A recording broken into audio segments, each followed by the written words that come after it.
Assalamualaikum warahmatullahi wabarakatuh. Jumpa lagi. Kali ini kita ada di video pembelajaran akuntansi keuangan menengah 2, yaitu kita sampai pada chapter 22 terkait dengan perubahan akuntansi dan analisis error. Materi ini memang ditaruh di agak-agak belakang karena untuk memahami dampak dari error atau memahami dampak dari perubahan akuntansi itu diperlukan pemahaman tentang perilaku dari akun-akun yang akan kita bahas, akun-akun yang telah kita bahas. Nah, dalam chapter ini itu sebenarnya ada dua hal besar sih ya, ada accounting change dan ada error. Di mana accounting change itu mencakup perubahan akuntansi, perubahan kebijakan akuntansi dan perubahan estimasi. Ada dua hal itu. Apa yang dimaksud sebagai perubahan kebijakan akuntansi dan perubahan estimasi? Next ya. Nah, di dalam akuntansi pada dasarnya perusahaan atau manajer itu ditawari beberapa alternatif atau pilihan akuntansi atau metode. Misalnya inventory, ada FIFO, ada average, gitu ya. Nah, dua metode tersebut atau beberapa metode tersebut pada dasarnya kita nanti daya banding antar perusahaan itu bisa turun. Ketika misalnya perusahaan A itu misalnya menggunakan FIFO dan perusahaan B itu menggunakan average, gitu ya, menggunakan average. Nah, itu kan bisa turun daya bandingnya. Yang kedua, kalau kita ingin membuat tren data satu perusahaan, nah tiba-tiba misalnya nanti labanya begini nih, tiba-tiba naik gitu ya. Ini kenapa? Nah, ternyata misalnya ada perubahan akuntansi. Nah, makanya untuk menghindari hal-hal tersebut, kita akan bahas bagaimana sih seharusnya kalau misalnya perusahaan itu melakukan yang disebut sebagai perubahan akuntansi, di mana perubahan akuntansi itu mencakup perubahan kebijakan dan perubahan estimasi. Lalu bagaimana dengan error? Apakah error itu termasuk di dalam perubahan akuntansi? Tidak. Error tidak termasuk dalam perubahan akuntansi. Contoh error bagaimana? Misal, ada revenue-nya misalnya 100 juta, tapi kita catat hanya 10 juta misalnya ya. Nah, nolnya hilang 1. Nah, ini error. Atau misalnya, FIFO kan udah nggak boleh nih, ya kan, sama standar, udah nggak boleh. Nah, ternyata perusahaan masih menggunakan FIFO. Nah, itu berarti error, nggak boleh kan, gitu. Lalu, apa yang disebut sebagai perubahan kebijakan akuntansi? Nah, perubahan kebijakan akuntansi itu adalah berubah dari kebijakan akuntansi yang diperbolehkan ke kebijakan akuntansi yang lainnya yang diperbolehkan tentunya. Misalnya di sini ada average cost ke FIFO misalnya kan, ini boleh. Tapi kalau misalnya dari LIFO ya ke mana? Ke FIFO misalnya, ini bukan perubahan kebijakan. Ini namanya error gitu. Atau misalnya di sini cost recovery ke percentage of completion method kayak gitu. Nah, sekarang kalau misalnya adopsi kebijakan baru itu masih di awal-awal ya, atau misalnya kebijakan itu tidak material dampaknya, maka itu tidak merupakan kebijakan akuntansi kayak gitu. Nah, bagaimana kalau misalnya perubahan kebijakan akuntansi? Nah, di sini nanti kita akan mengenal pendekatan di dalam pelaporan ya, yaitu ada currently, ada retrospectively, ada prospectively. Kalau currently itu kita akan sesuaikan ya perubahan atau dampaknya pada tahun ini. Ya, kita analisis tahun-tahun lalu itu perubahannya bagaimana atau dampaknya bagaimana, kita selanjutnya akan lakukan penyesuaian di tahun ini. Kalau retrospectively ya, kita akan sesuaikan di tahun ini dan tahun kemarin kita akan sajikan ulang. Gitu, kita akan sajikan ulang. Kelihatan dia bedanya ya, ini ada penyajian ulang. Kalau prospectively, kita akan lakukan atau perubahannya itu ya ke depan, yang lalu biarlah berlalu kayak gitulah intinya ya.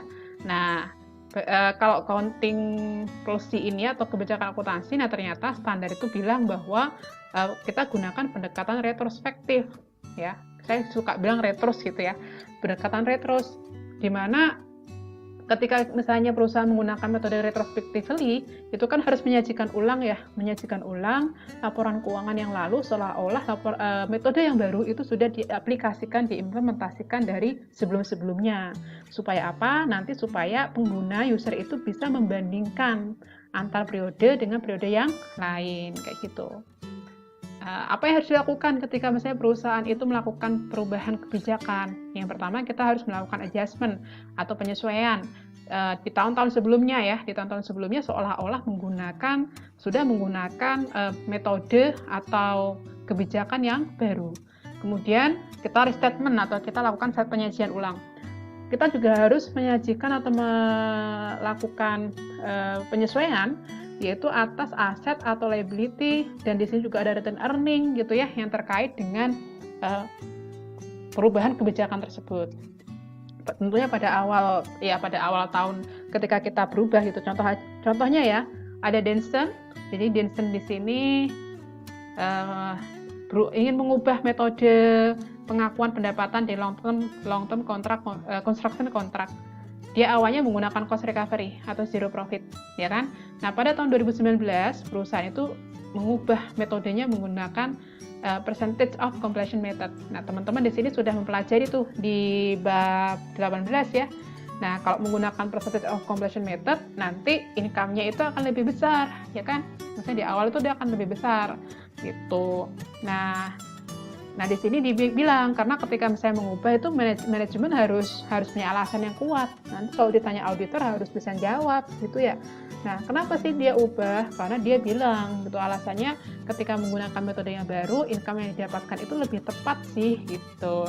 Namun dia bilang untuk tujuan pajak dia masih gunakan cost recovery. Ini kenapa nih?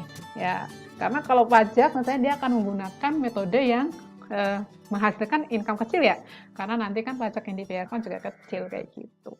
Nah, asumsinya di sini ada pajaknya itu 40%, besar ya, ini di luar negeri nih. Oke, nah ini perhitungan kalau perusahaan menggunakan cost recovery, dan ini adalah perhitungan kalau perusahaan menggunakan percentage of completion method. Teman-teman di sini bisa membandingkan ya dampak dari keduanya. Coba lihat tahun 2017 ya, income before income tax itu 400.000. Income tax-nya sekian ya. Kemudian net income-nya 240.000. Nah, beda dengan metode percentage of completion. Dia menghasilkan income 600.000, ya kan? Kemudian dikurangi pajak, maka jadi 360.000. Lebih besar kan? Demikian juga tahun 2018. Ini lebih besar nih.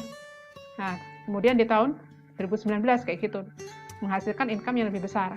Kita lihat sekarang dampaknya atau bagaimana kita cara melakukan penyesuaiannya. Oke. Pertama, nanti kita akan melakukan jurnal ya, jurnal di awal periode, yaitu ketika kita mengubah metode, kita akan lakukan jurnal penyesuaian. Nah, kita lihat dampaknya atau efeknya bagaimana. Nah, kita lakukan analisis dampak kumulatif, yaitu sebelum tahun 2018 ya, dan ketika tahun 2018. Sebelum tahun 2018 kan kebetulan 2017 aja ya.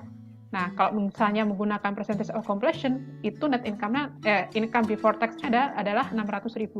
Nih, dari sini nih angkanya, 600.000 nih. Ya. Nah, kalau misalnya menggunakan cost recovery, itu adalah 400.000. Dari sini, 400.000. Oke? Nah, bedanya berapa? Oh, beda keduanya itu 200.000 loh. Ya. Nah, sekarang kalau misalnya ada dampak pajak, berarti beda netnya berapa? Beda netnya dikurangi pajak, 200.000 dikurangi 80.000, maka 120.000. 40% dikalikan 200.000 sama dengan 80.000 ya. Pada tahun 2018 juga sama, kita masukkan income before income tax dari percentage of completion, kemudian cost recovery, perbedaannya adalah sebesar 220.000. Efek pajaknya, yaitu 40% dikalikan 20.000, adalah 8.000. Maka 20.000 dikurangi 8.000 sama dengan 12.000. Nah, dampak tersebut kita akumulasikan, kumulatif, kita jumlahin. Yaitu nanti akan menjadi total adjustment ya, total adjustment ketika di awal periode tahun 2018. Kayak gitu. Kita totalin nih, 600.000 tambah 180 sama dengan 780.000 gitu ya. Kita totalin nih semuanya ya. Dampak dari cost recovery, dampaknya berapa? Dampaknya perbedaannya itu adalah sebesar 220.000, di mana pajaknya itu 88.000 dan netnya 132.000. Lalu sekarang bagaimana jurnalnya? Oke, yang di jurnal itu tadi kan dia berubah tahun 2019 ya. Berarti di awal tahun 2019, sebelum awal tahun 2019, angka yang terakumulasikan dampaknya itu ini. Ini akan kita jurnal. Ya, ini akan kita jurnal. Di mana revenue atau income 220 ini nanti akan ngaruh ke akunnya long term contract. Sedangkan 123 karena dia net income, maka dia akan berpengaruh kemana? Ke return earning. Gitu. Return earningnya dia bertambah karena ada penambahan income berasal dari perubahan metode. Gitu. Sekarang bagaimana jurnalnya? Yang di debit adalah construction in process atau CIP, yaitu dari income atau dari revenue. Nah, teman-teman ini harus ingat ketika di long term contract, ketika ada revenue, ketika ada gross profit, ingat ya, gross profit itu kan diakui sebagai construction in process. Nah, pajaknya itu seolah-olah menjadi tanggungan, seolah-olah menjadi kewajiban pajak, kita sebut sebagai deferred tax liability, di kredit. Nah, kemudian return earning bertambah. Kalau return earning bertambah, maka di jurnal kredit atau debit? Kredit ya, maka kreditnya selanjutnya adalah return earning. Nah, udah balance nih. Seperti ini jurnalnya ketika di awal periode perubahan. Lanjut ya, itu adalah dampak di net income-nya atau return earning-nya lah, return earning-nya. Oke, kita lanjutkan. Nah, di sini ketika misalnya perusahaan itu melakukan perubahan kebijakan, perusahaan harus melakukan disclosure atau misalnya harus disampaikan atau dijelaskan di catatan atas laporan keuangan.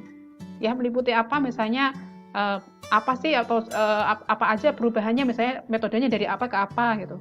Kenapa dia berubah? Misalnya katakanlah untuk mendapatkan laporan keuangan yang lebih andal dan lebih relevan misalnya kan. Nah, kemudian dia harus sajikan juga berapa dampaknya atau misalnya di sini apa nih? Current period sama age sama yang tahun lalu itu disajikan seperti apa kayak gitu ya. Nah, kemudian jumlah dari adjustment tersebut itu bagaimana efeknya. Nah, di sini teman-teman bisa lihat bahwa dia akan mempengaruhi kan beberapa misalnya di financial statement itu apa aja yang berubah, kemudian juga apakah ada perubahan di EPS. Nah, kalau ada juga nanti akan disampaikan gitu. Contohnya seperti ini. Misalnya tadi itu nature atau sifatnya dia itu berubah dari apa ke apa. Dia bilang, kita berubah dari misalnya misalnya di long term construction contract, yaitu kita memilih metodenya misalnya cost recovery misalnya ke percentage of completion dengan alasan apa gitu ya. Kemudian kita bilang bahwa kita menggunakan metodenya retrospectively kayak gitu. Nah, dan dibilang di sini perubahannya apa aja gitu. Dia seperti itulah ya, kayak gitulah dijelaskan semuanya dampaknya di catatan atas laporan keuangan. Nah, sekarang kita lihat tadi itu adalah dampak di istilahnya di net income atau return earning. Nah, sekarang kita lihat di laporan atau di adjustment dari return earning-nya. Ya, return earning-nya bagaimana? Oke, di return earning misalnya katakanlah tahun 2017 return earning-nya itu 1.360 ya. 1.360.000 itu misalnya tahun 2017 seperti ini. Nah, kalau menggunakan metode zero recovery atau sebelum perubahan, before change, itu seperti ini laporannya ya.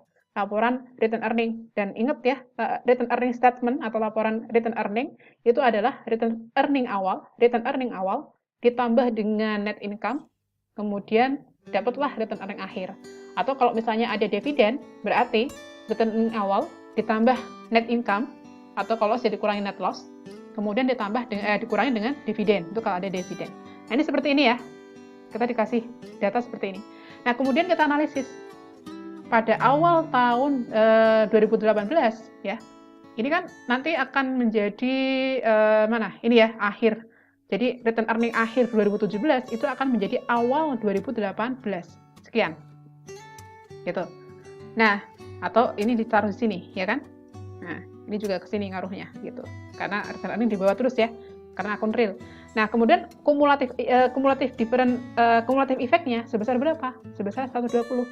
Karena apa? Ini ke sini, sorry. Karena kalau menggunakan percentage of completion itu 1.720.000. Ininya, return earning-nya. Nah, kalau menggunakan zero recovery 1.600.000. Nah, dilihat di sini. Nah, disajikannya tahun 2018 nanti penyajian ulangnya itu seperti ini. Nanti ada tambahan ini. Adjustment for cumulative effect karena kita menggunakan retrospectively karena adanya metode yang baru. Nah, berapa? Yaitu 120. Kita masukkan ke sini. Gitu. Sehingga nanti return earning adjusted-nya berubah dari yang awal, kemudian tambah net income ya, kemudian nanti jadilah di sini. Kayak gitu. Nah, seperti itu teman-teman. Nanti kita lanjutkan lagi di video part berikutnya ya, untuk memahami lebih lanjut bagaimana cara penyajian ulangnya.